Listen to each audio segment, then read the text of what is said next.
Hello bachcho, let's see this question.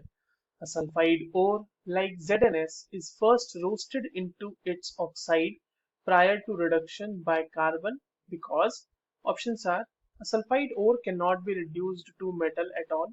Option B कह रहा है no reducing agent is found suitable for reducing a sulfide ore. Option C कह रहा है कि the Gibbs free energy of formation of most sulfides are less than that of CS2 and option D कह रहा है कि एक metal oxide is generally less stable than the metal sulfide. ठीक है, चलिए इस क्वेश्चन को सॉल्व करते हैं बच्चों। सबसे पहले ये देखते हैं कि इस क्वेश्चन को सॉल्व करने के लिए हमारे पास कौन से की कॉन्सेप्ट की आवश्यकता है। देखिए, की कॉन्सेप्ट की अगर हम बात करें तो एक मेटलर्जिकल प्रोसेस होता है जिसे हम कहते हैं रोस्टिंग, और ये बहुत ही इंपॉर्टेंट मेटलर्जिकल प्रोसेस होता है बिकॉज इस प्रोसेस के थ्रू हम जो सल्फाइड ओर्स होते हैं उनको मेटल ऑक्साइड्स में कन्वर्ट करते हैं। मेटल के जो सल्फाइड ओर है ना उनको हम कन्वर्ट करते हैं मेटल ऑक्साइड्स में। बट सवाल हमसे यही पूछा गया कि आखिर ऐसा करते क्यों है। सवाल हमारे पास है why why we do this roasting kind of thing. समझते हैं कि क्यों किया जाता है। देखिए, अगर हमारे पास कोई भी मेटल है, ठीक है, और लेट्स से उसका हमारे पास सल्फाइड है, 2MS का रिएक्शन हमने डायरेक्टली रिडक्शन करा दिया कार्बन का यूज करते हुए, तो वो बना देगा 2M प्लस CS2। ठीक है, अब इसके लिए जो डेल्टा जी की वैल्यू है इस रिएक्शन के लिए वो आती है पॉजिटिव। क्यों आती है मैं एक्सप्लेन करता हूँ अभी तुरंत। और 2MO जैसे मान लीजिए ऑक्साइड है, उसका रिएक्शन अगर हम कार्बन के साथ करा रहे हैं तो यहाँ से ये बन रहा है बच्चों 2M plus CO2, where as इसके लिए जो डेल्टा जी की वैल्यू आती है वो आती है नेगेटिव। अब ये तो साफ साफ दिख रहा है ना कि डेल्टा जी की वैल्यू अगर नेगेटिव है तो ये रिएक्शन जो होगी वो थर्मोडाइनेमिकली फेवर्ड होगी, थर्मोडाइनेमिकली फेवर्ड। ठीक है, और जो ऊपर वाली रिएक्शन है जिसमें हमारे पास डेल्टा जी की वैल्यू पॉजिटिव आ रही है वो थर्मोडाइनेमिकली फेवर्ड नहीं होगी। सवाल है ये क्यों। देखिए समझते हैं इसको, इसका रीजन क्या है वो समझने की कोशिश करते हैं।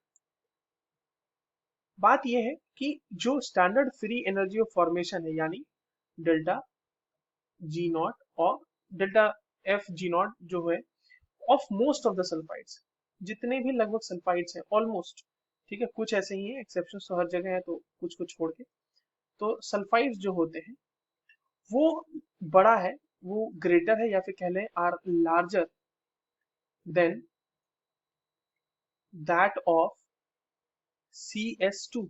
ठीक है, तो अगर डेल्टा जी नॉट अगर इसका ज्यादा है CS2 से तो ऑब्वियस सी बात है ना ये जो रिएक्शन होगी।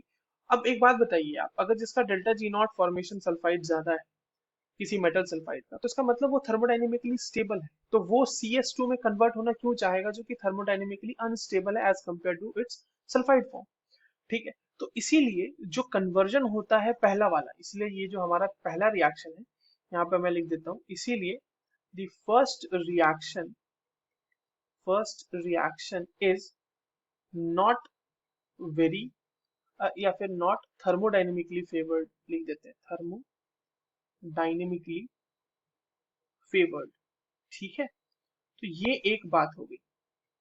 तो दूसरी चीज क्या है समझते हैं।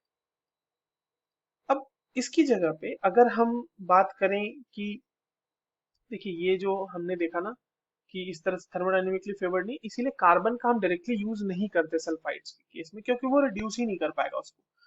राइट, अब अगली बात क्या है कि अगर हम वहीं पर देखें कि जो standard free energy of formation है, यानी अगेन हम बात कर रहे हैं किसकी, डेल्टा एफ जी नॉट की, ये किसकी बात कर रहे हैं, ये ऑक्साइड्स की अगर हम बात करें, ऑक्साइड्स ऑफ मेटल जो है ना, मेटल ऑक्साइड का ये जो है बहुत ही कम होता है, much lower are much lower than that of SO2, यानी सल्फर डाइऑक्साइड के से अगर हम कंपेयर करें तो मेटल ऑक्साइड का जो standard free energy of formation है वो कम होता है। इसका मतलब मेटल ऑक्साइड से SO2 बनाना हमारे लिए आसान है। तो क्या होता है उसमें, इसीलिए जो हम रोस्टिंग करते हैं उसमें क्या होता है कि 2ZnS सॉलिड फॉर्म में, जैसे मैं ZnX का ही एग्जांपल ले लेता हूं मैं, तो 3O2 इसको गैस से रिएक्शन कराएंगे ना तो ये बनाएगा 2ZnO solid plus 2SO2 gas, and इसकी बताया ना मैंने, इसकी जो डेल्टा जी नॉट की वैल्यू यानी डेल्टा एफ जी नॉट की वैल्यू ये ज्यादा है जेड एन एस से। तो ये जो रिएक्शन है ये थर्मोडाइनेमिकली फेवर्ड है, थर्मोडाइनेमिकली फेवर्ड है। तो अब देखो अगर हम रोस्टिंग करा देते हैं तो हमारे पास दो दो रिएक्शन ऐसे मिल रहे हैं जो थर्मोडायनेमिकली फेवर्ड है। पहली बात तो क्या, सल्फाइड से ऑक्साइड बनने का जो रिएक्शन है वो भी फेवर्ड है, और उस ऑक्साइड को फर्दर कार्बन के साथ अगर हम रिड्यूस करेंगे तो वो भी फेवर्ड है। तो आसान है ना। और वहीं पर अगर हम सल्फाइड को डायरेक्टली अगर रिड्यूस करने जाएं मेटल में तो वो थर्मोडायनेमिकली फेवर्ड नहीं है। अब आ जाते हैं हमारे पास जो ऑप्शन है उनको देख लेते हैं। तो देखिए पहला ऑप्शन कह रहा है कि सल्फाइड और can not be reduced to metal at all. ऐसा तो बिल्कुल नहीं है, बिल्कुल भी नहीं हो सकता। Sulphide ores can be reduced to metals. No reducing agent, फिर से वही बहुत ही एक्सट्रीम सा स्टेटमेंट है कि कोई रिड्यूसिंग एजेंट नहीं है जो सूटेबल नहीं है सल्फाइड और को रिड्यूस करने के लिए, तो ऐसा तो नहीं है। नाउ जो सी स्टेटमेंट कह रहा है कि the gives free energy of formation of most sulphides are less than that of CS2। ये स्टेटमेंट एक्चुअली उल्टा है ना। अभी मैंने आपको बताया ना यहाँ पे, ये देखिए रीजंस में, तो एक्चुअली ये उल्टा है, CS2 से बहुत ज्यादा होती है उसकी वैल्यू, इसीलिए तो उसको नहीं यूज करते ना, थर्मोडायनेमिकली फेवर्ड रिएक्शन नहीं होता, डायरेक्ट रिडक्शन। तो ये भी आंसर नहीं हो सकता।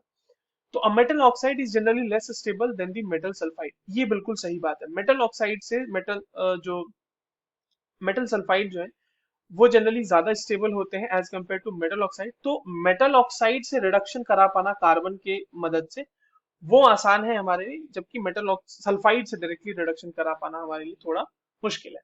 तो D will be the correct answer. I hope you understood this well. All the very best.